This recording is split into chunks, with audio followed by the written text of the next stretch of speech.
I've lived on this farm for nearly 20 years, and in all that time, Rex has never behaved the way he did that night. My German Shepherd mix is usually the picture of calm after sunset, content to curl up by the fireplace while I catch the evening news. But something was different that Tuesday, in late September. It started around midnight. Rex began pacing the living room, his nails clicking against the hardwood floors in an anxious rhythm. Every few minutes he'd stop at the front door and whine, a low, persistent sound that made the hair on my arms stand up. I tried calling him over, offering treats, even his favorite tennis ball, but nothing worked. "What's got into you, boy?" I asked, scratching behind his ears. His dark eyes met mine, and I swear I saw something there I'd never seen before. Urgency, maybe even fear. By 2 in the morning, Rex had moved to the window facing the creek that runs along the eastern edge of my property. He pressed his nose against the glass, breath fogging the pane as he stared into the darkness. The whining had evolved into something more insistent, almost like he was trying to tell me something. I considered taking him outside for a quick walk, thinking maybe he just needed to relieve himself. But when I reached for his leash, Rex bolted toward the back door instead, scratching at the wood with his claws. The sound sent chills down my spine. Something was wrong. After 2 decades of farming and 15 years with Rex, I'd learned to trust my instincts. And right now, every instinct was telling me that this wasn't just a restless dog. This was a warning. Sleep became impossible after 3 in the morning. Rex had stationed himself permanently by the back door, alternating between soft whimpers and sharp, demanding barks. Each bark seemed to pierce through the quiet farmhouse like an alarm bell, making my heart race despite my exhaustion. I made coffee earlier than usual, watching the first hints of dawn creep across the horizon through my kitchen window. The September air was crisp, carrying the scent of drying corn from the neighboring fields. It should have been peaceful, the kind of morning I usually treasured on the farm, but Rex wouldn't let me enjoy it. His barking had taken on a new intensity as the sky lightened, becoming more frequent and desperate. I'd owned dogs my entire life, raised on this very farm by parents who taught me to read animal behavior. This wasn't territorial barking or excitement.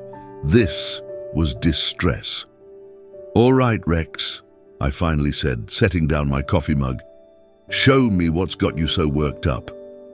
The moment I reached for the door handle, Rex's entire body language changed. His tail started wagging, but not in the happy way I was used to. This was frantic, urgent. He pressed against my legs as I opened the door, nearly knocking me over in his eagerness to get outside. The morning air hit my face, cool and fresh. Birds were beginning their dawn chorus, and somewhere in the distance, I could hear the gentle babble of Willow Creek. Everything seemed normal, peaceful even.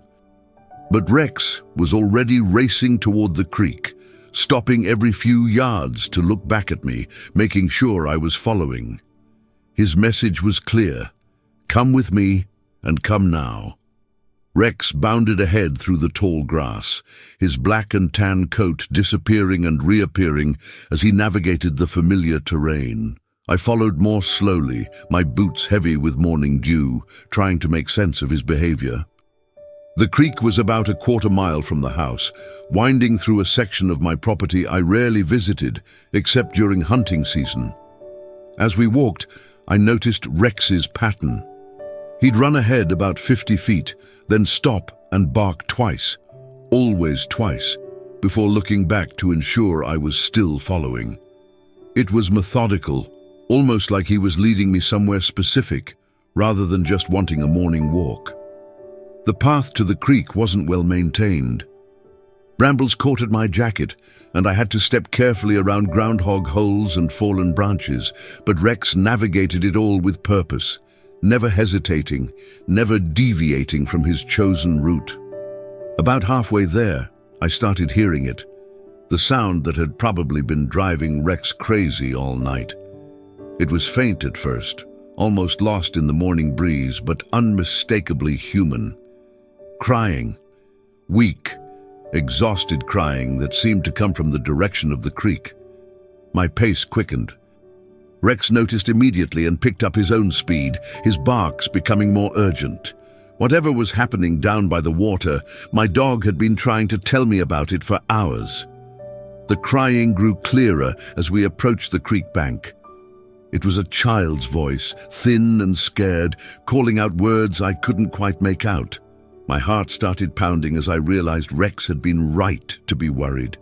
Someone was in trouble, and they'd been in trouble all night. The creek came into view through the morning mist, its waters running higher than usual from recent rains.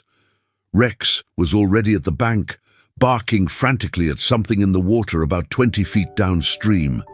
I rushed to catch up, my heart hammering against my ribs. That's when I saw her. A little girl, maybe 7 or 8 years old, was clinging to a partially submerged log in the middle of the creek. Her small hands gripped the bark with white knuckles, and her lips were blue from cold and exhaustion. She was wearing what looked like pink pajamas, now soaked and muddy from her ordeal. "Help me," she called out weakly when she saw me. "Please help me." I didn't hesitate. The creek wasn't deep, maybe 4 feet at its deepest point, but the current was stronger than usual, and the little girl was clearly at the end of her strength. I kicked off my boots and waded in, the cold water shocking my system as it soaked through my jeans. "It's okay, sweetheart," I called to her as I made my way carefully across the slippery creek bed. "I'm coming to get you. Just hold on a little longer." Rex paced along the bank, his barking now mixed with whines of concern. He'd done his job. He'd brought me here. Now it was up to me to finish what he'd started. The girl's eyes were wide with fear and relief as I reached her. She couldn't have weighed more than 60 pounds, and when I lifted her from the water, she felt even lighter, her small body shivering uncontrollably against my chest. "I've got you," I whispered. "You're safe now." Back on dry land, I wrapped the little girl in my jacket and carried her quickly toward the house. She was conscious but barely responsive, her teeth chattering so violently I could hear them clicking together. Rex trotted alongside us, his earlier agitation replaced by what seemed like relief. "What's your name, honey?" I asked as we walked, trying to keep her talking. "Emma," she whispered against my shoulder. "Emma Patterson." The name meant nothing to me, but that wasn't surprising. My farm was relatively isolated, and I didn't know all the families in the surrounding area. What mattered now was getting her warm and calling for help. Inside the house, I set Emma down on the couch and immediately reached for my phone to call 911. While I waited for the operator, I grabbed every blanket I could find, wrapping them around her small frame. Her pajamas were still dripping creek water onto my furniture, but that was the least of my concerns. 911, what's your emergency? "I found a little girl in the creek on my property," I said, trying to keep my voice steady. "She's conscious but suffering from exposure. She needs immediate medical attention." The operator was professional and calm, asking for my address and details about Emma's condition. I answered as best I could while keeping one eye on the little girl, who had closed her eyes and seemed to be drifting. "Emma, stay awake for me," I said gently, touching her shoulder. "Help is coming." Rex had positioned himself right beside the couch, as if standing guard. His earlier distress had completely disappeared, replaced by the calm confidence of a job well done. He'd saved this little girl's life with his persistence. While we waited for the ambulance, I tried to piece together how Emma had ended up in my creek. She was too exhausted to answer many questions, but she managed to tell me she'd been walking by the water when she slipped and fell in. The current had carried her downstream to where she'd grabbed onto the log. "How long were you in the water, sweetheart?" I asked gently. "All night," she whispered. "I called for help, but nobody came." My heart ached thinking about this little girl spending the entire night clinging to that log, cold and scared and alone. If Rex hadn't been so persistent, if I hadn't finally listened to him, I didn't want to think about what might have happened. The sound of sirens in the distance brought relief, flooding through me. Within minutes, my driveway was filled with emergency vehicles, an ambulance, 2 police cars, and a fire truck.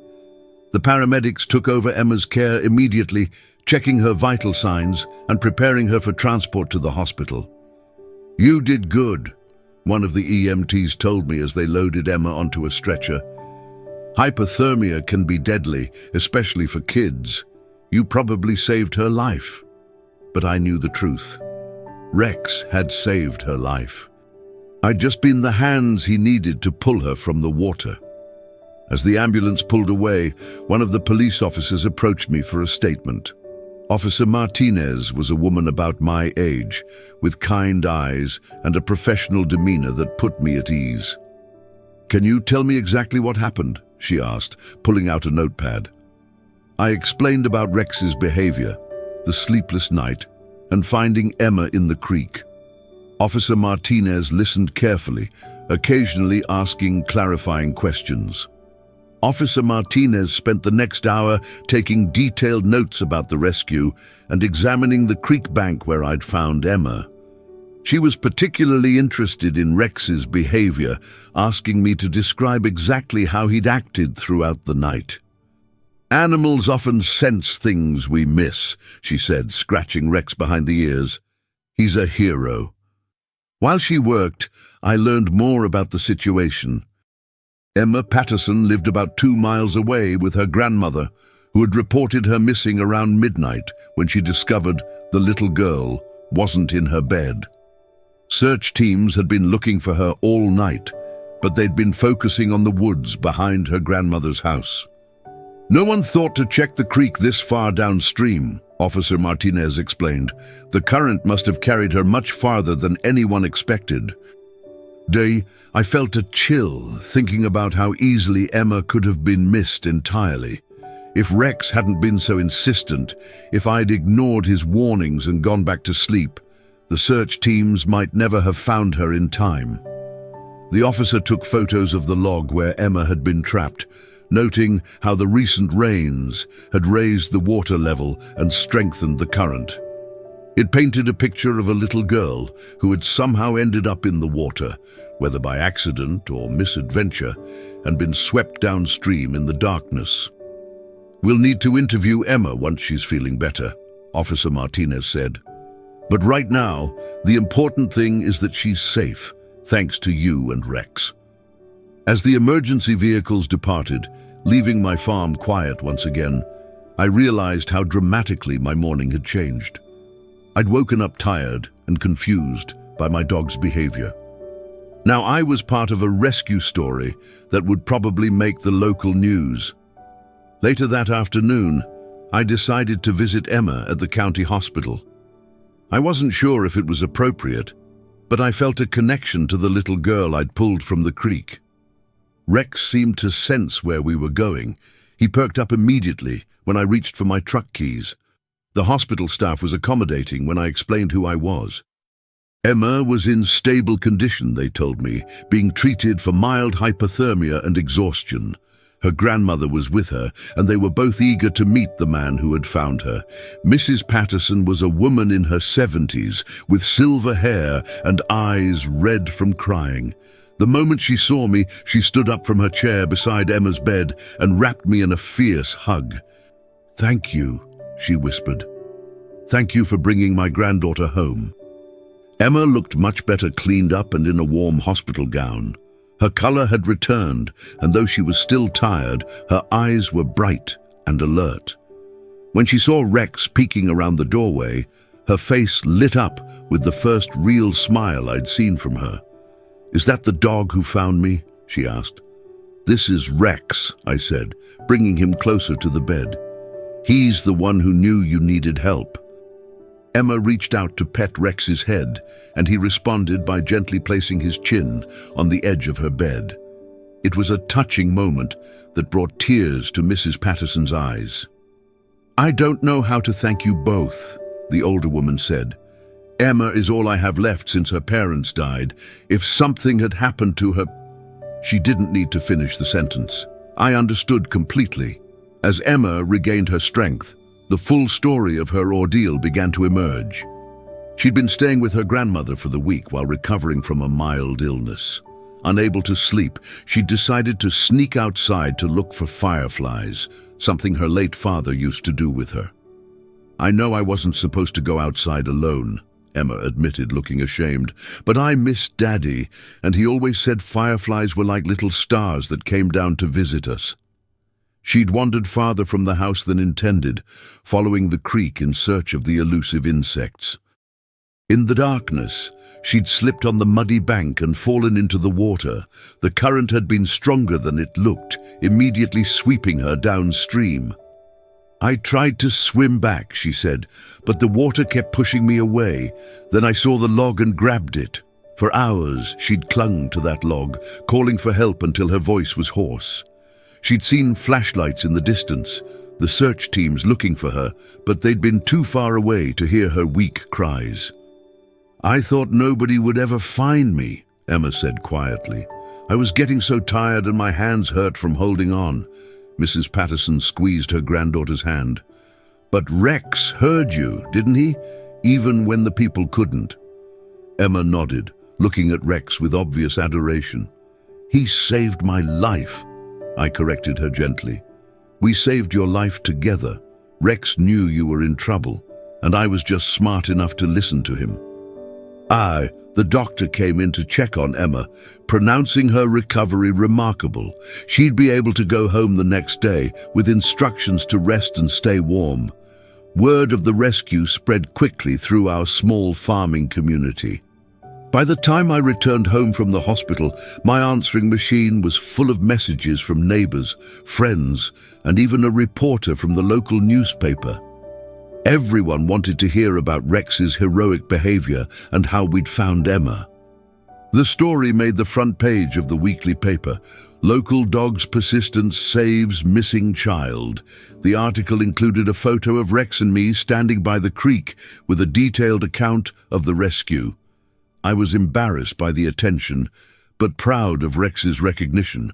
More importantly, the story seemed to resonate with people. I received calls from other pet owners sharing their own stories of animals sensing danger or acting unusually before disasters. It reminded me that the bond between humans and animals often goes deeper than we realize.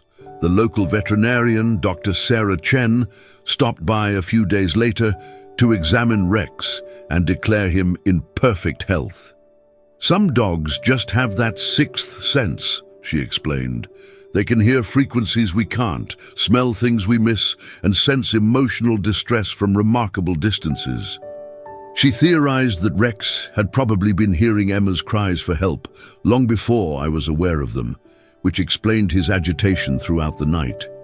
His persistence in trying to wake me and lead me to the creek had likely saved Emma's life.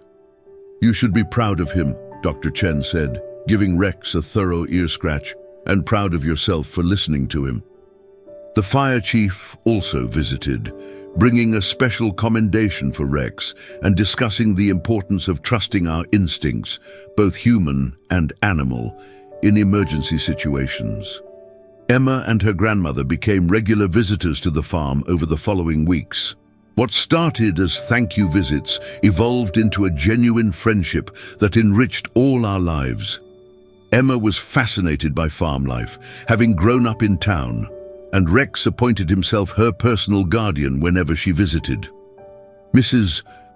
Patterson, whose name I learned was Dorothy, brought homemade cookies and helped me tend to my small vegetable garden. She had a green thumb that put my amateur efforts to shame, and soon my tomatoes and peppers were thriving under her guidance. "It's nice to have purpose again," Dorothy confided one afternoon as we watched Emma and Rex play fetch in the yard. "Since Emma's parents died, I've been so focused on just getting through each day. This gives me something to look forward to." Emma had recovered completely from her ordeal, though she admitted to having nightmares about the creek for the first few weeks. Gradually, with gentle encouragement from Dorothy and visits to the farm, she began to overcome her fear of water. "Rex makes me feel safe," she told me one day as we sat on the porch watching the sunset. "I know he'll always protect me." Rex seemed to understand his role as Emma's protector. Whenever she visited, he stayed close to her side, alert and watchful. If she wandered too close to the creek during our walks, he would gently nudge her back towards safer ground. The bond between the little girl and my dog was something special to witness. They communicated in that wordless way that children and animals often share, understanding each other perfectly without needing to speak. The rescue changed my perspective on many things, but especially on the importance of paying attention to the subtle signs around us. Rex had been trying to communicate something vital, and I'd almost ignored him. It made me wonder how many other warnings, from animals, from nature, from our own instincts, we dismiss as unimportant. I started keeping a journal, documenting Rex's behavior patterns and my own observations about the farm. I noticed things I'd previously overlooked: how the birds fell silent before storms, how Rex's ears would perk up minutes before I heard approaching vehicles, how the cattle would cluster together when the weather was about to change. The experience also reinforced my belief in the deep connection between humans and animals. Rex hadn't just been acting on instinct that night. He'd been trying to save a life. His persistence in the face of my initial dismissal showed a level of determination and intelligence that humbled me. Dorothy and Emma's presence in my life brought an unexpected joy. The farm felt less lonely with their regular visits, and I found myself looking forward to Emma's laughter echoing across the fields and Dorothy's gentle wisdom during our garden work. "You know," Dorothy said one evening as we watched Emma teach Rex a new trick, "I think this whole experience was meant to happen. Not the danger Emma faced, but the way it brought us all together." I had to agree. Sometimes the most difficult moments lead to the greatest blessings. Rex's restless night had led to a rescue, which had led to friendships that enriched all our lives. The local community had also grown closer through the experience, with neighbors checking on each other more frequently and paying closer attention to their own animals' behavior. As autumn deepened into winter, our unusual friendship continued to flourish. Emma had started spending weekends at the farm, helping with simple chores and learning about rural life. Dorothy often joined us, and we developed comfortable routines that felt almost like family. Rex thrived with the extra attention and company. He'd always been a good dog, but the recognition of his heroic act seemed to give him a new confidence. He carried himself with quiet pride, as if he understood the importance of what he'd done. The story of the rescue had spread beyond our local community. I received letters from people across the state, sharing their own stories of animal intuition and heroism. A few animal behaviorists even contacted me, interested in studying Rex's actions that night. But for me, the most meaningful outcome was the simple joy of watching Emma grow more confident and happy with each visit. The trauma of her night in the creek was fading, replaced by positive memories of farm life and the security of knowing she had people who cared about her. "I want to be a veterinarian when I grow up," Emma announced one Saturday morning as she helped me feed the chickens, "so I can help animals like Rex help people." Dorothy smiled at her granddaughter's declaration. "That sounds like a wonderful plan, sweetheart." The creek that had nearly claimed Emma's life became a place of peace again. We often walked along its banks during our weekend visits, with Rex always staying between Emma and the water. She was no longer afraid, but she had developed a healthy respect for nature's power. "Rex taught me that sometimes we need to listen to things we can't see," Emma said during one of these walks, "like how he heard me when nobody else could." Spring arrived early that year, bringing with it a sense of renewal and hope. Emma's 8th birthday was approaching, and Dorothy asked if we could celebrate it at the farm. Of course, I agreed. By then, they felt like family. The party was simple, but perfect. A few of Emma's school friends joined us, along with some neighbors who had followed our story. Rex was the star of the celebration, patiently enduring hugs and attention from a group of excited children. As I watched Emma blow out her candles, surrounded by people who cared about her, I reflected on how much had changed since that restless night in September. A little girl's life had been saved, friendships had been forged, and a community had been reminded of the importance of paying attention to the world around us. Rex sat beside me, his graying muzzle resting on my knee. He was getting older, we both were, but his eyes were still bright and alert. He'd done something remarkable that night by the creek, something that would be remembered long after we were both gone. "Thank you, boy," I whispered, scratching behind his ears. "Thank you for not giving up." As the sun set over the farm that evening, painting the sky in shades of gold and pink, I felt a deep sense of gratitude. For Rex's persistence, for Emma's survival, for Dorothy's friendship, and for the reminder that sometimes the most important messages come from the most unexpected sources. The creek babbled peacefully in the distance, no longer a source of fear, but a reminder of the night when everything changed, the night my dog's relentless barking led to a miracle. Thank you for listening to this story of loyalty, intuition, and unexpected rescue. It's a reminder that sometimes our four-legged companions know things we don't, and that paying attention to the world around us can make all the difference. I'd love to hear from you. Please write in the comments below and let me know what part of the world you're listening from.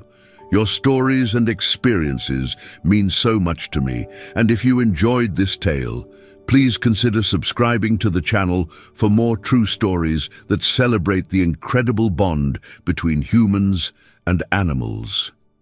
Until next time, remember to listen to your instincts and to your dogs. They might just save a life.